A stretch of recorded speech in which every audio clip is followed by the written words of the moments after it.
Mari kita buka buku Matius bab 25, ayat 14 kita lihat. Seorang yang mau bepergian ke luar negeri, yang memanggil hamba-hambanya dan mempercayakan hartanya kepada mereka.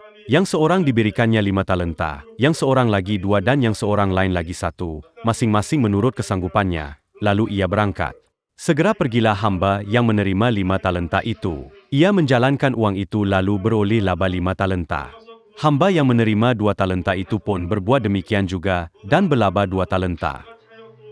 Yang seorang diberikannya 5 talenta, yang seorang lagi 2 dan yang seorang lain lagi 1, masing-masing menurut kesanggupannya, lalu ia berangkat. Segera pergilah hamba yang menerima 5 talenta itu. Ia menjalankan uang itu lalu beroleh laba 5 talenta. Selepas memahami sebab mengapa talenta ini diberikan, mereka mula mempertimbangkan, apakah yang Tuhan mahukan daripada aku? Mereka yang menerima 2 talenta dan 5 talenta tidak hanya menyembunyikan atau mensia-siakan apa yang mereka ada.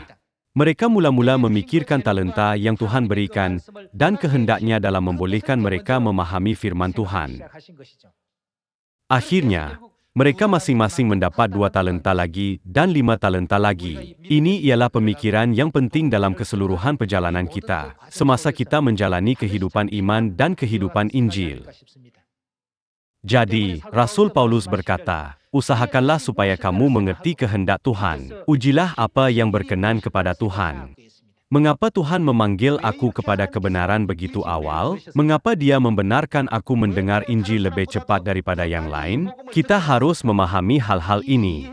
Pada ketika ini, kita boleh membezakan antara yang bijak dan yang tidak bijak. Orang yang bijak tidak mensia-siakan talenta yaitu bakat yang mereka terima. Mereka berfikir, aku tidak harus mensia-siakan ini. Dengan firman berharga yang diberikan kepada aku ini, aku harus menyelamatkan roh-roh lain. Tujuan Tuhan datang ke bumi ini adalah untuk menyelamatkan kita yang telah ditakdirkan untuk mati, melalui roti kehidupan. Memahami ini, kita harus berfikir, bukankah kegembiraan terbesarnya untuk menyelamatkan roh-roh lain? Inilah tugas anak-anak yang memahami kehendak Tuhan. Selain itu, kita harus memikirkan apa yang menyenangkan Tuhan dalam setiap apa yang kita lakukan.